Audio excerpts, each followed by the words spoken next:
Olá, mulher linda, sábia e que edifica o lar.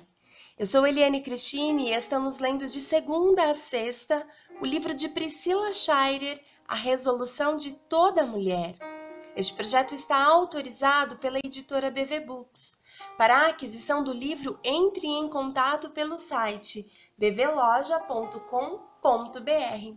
E chegamos ao 43º dia. Estamos lendo a segunda parte desse livro que define: Eis o que tenho, meu coração, a decisão de me importar. E hoje vamos ler Tenha misericórdia de mim, parte 1. Esta leitura será dividida em 2 dias. Pai, eu oro pela amiga que me ouve, que ela possa buscar não somente a sua justiça, mas ser parte integrante dela aonde quer que ela esteja frutificando ao Senhor. Que ela ame a misericórdia e ande em humildade com o Senhor, Deus que a criou de uma forma tão singela e preciosa. Certamente o Senhor está falando claramente ao coração dela nestes dias. Eu oro em nome de Jesus. Amém. Tenha misericórdia de mim. Eu sempre estive à procura. Depois de aceitar a Cristo em uma tenra idade e depois de crescer em meu entendimento ao longo dos anos sobre o que significam, comecei a me perguntar qual seria a sua vontade para mim. Eu sabia que ele tinha um propósito que não foi inventado no calor do momento, um propósito que ele tinha preparado de antemão. Efésios capítulo 2, versos 10. Antes mesmo de eu nascer. Mas eu me senti muitas vezes iludida, como se isso estivesse longe dos olhos e fora de alcance.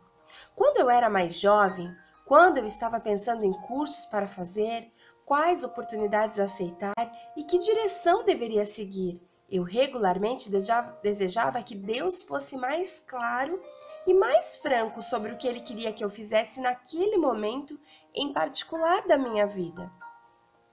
Talvez você esteja se perguntando a mesma coisa de um jeito ou de outro.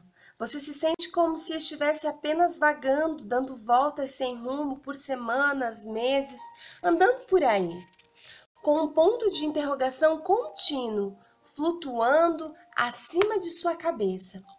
Você quer fazer a vontade dele, mas não sabe ao certo que vontade é essa. E assim você espera e fica esperando que ele torne sua vontade conhecida para que você possa cumpri-la. Esse é um desejo admirável, minha cara. Mas se a revelação dos propósitos contínuos que ele tem para a sua vida dependerem, pelo menos parcialmente, de sua obediência ao que ele já pôs diante de você? E se ele quiser ver o seu nível de fidelidade em relação ao que você já sabe antes de te mostrar coisas novas? É como se o seu filho estivesse tentando te levar a fazer planos para amanhã, enquanto ele mesmo ainda não tomou conta de suas próprias responsabilidades de hoje. Depois nos preocupamos com isso, mocinho. Agora você deve cuidar das suas coisas. Não é isso que acontece? Bem, talvez a mesma ideia se aplique à revelação divina da vontade de Deus para nós. Enquanto algumas coisas que Ele reservou para você e para mim ainda não são conhecidas, outras Ele expressou claramente e explicitamente. Veja esse bom exemplo. Ele te declarou, ó homem, o que é bom e o que é que o Senhor pede de ti, senão que pratiques a justiça e ames a misericórdia e andes humildemente com o teu Deus? Miqueias, capítulo 6, versos 8. Aleluia! Não dá para ficar mais claro do que isso. Ele te declarou. Nunca mais você poderá dizer que não sabe o que ele pede e qual é a vontade dele para a sua vida. Claro, há muito mais a se desenvolver, uma série de detalhes a serem descobertos, mas uma coisa você realmente sabe: pratique a justiça, ame a misericórdia e ande humildemente com o seu Deus. Então, amiga, eu te pergunto, você está fazendo isso? Você está deliberadamente consciente e decidida a responder ao que você tem certeza que Deus te pediu para fazer? Não há melhor momento para tomar essa decisão do que este exato minuto. Saia com discernimento suficiente sobre essas 3 obrigações para tomar algumas decisões práticas sobre como você vai vivê-las daqui em diante. Justiça.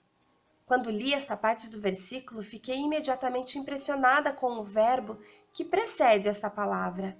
Pratique. Algumas versões dizem faça. Nós normalmente pensamos em justiça como uma ideia etérea, um pensamento abstrato. Não se trata apenas de uma ação como se fosse só uma coisa. Justiça. Mas nesse caso, a justiça é uma ação, algo a ser manifestado e demonstrado. Talvez um rápido olhar ao que Miqueias tinha a dizer sobre as atitudes ruins de Israel pode ajudar.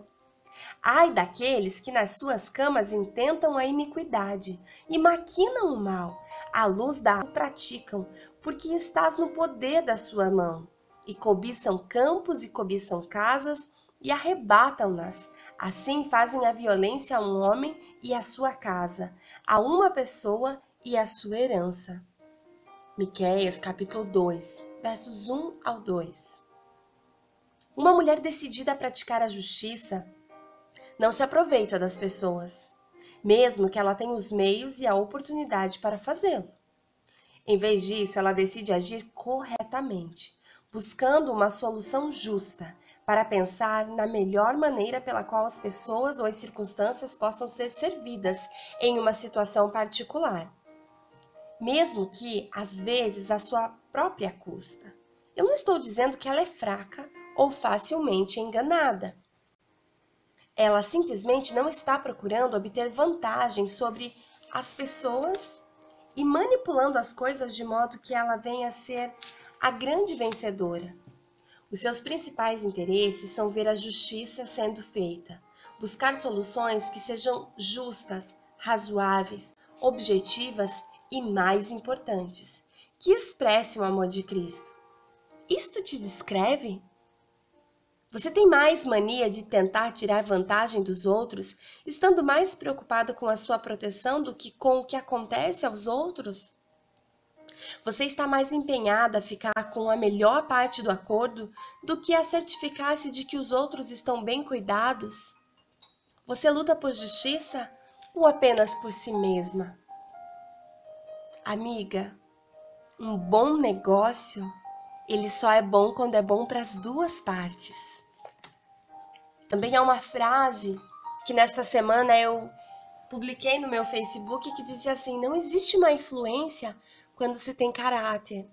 Não importa aonde você está inserida, não importa com as pessoas que você trabalha, mas importa como você se responde diante delas, como você se comporta diante delas, como você verdadeiramente testemunha Cristo perante elas.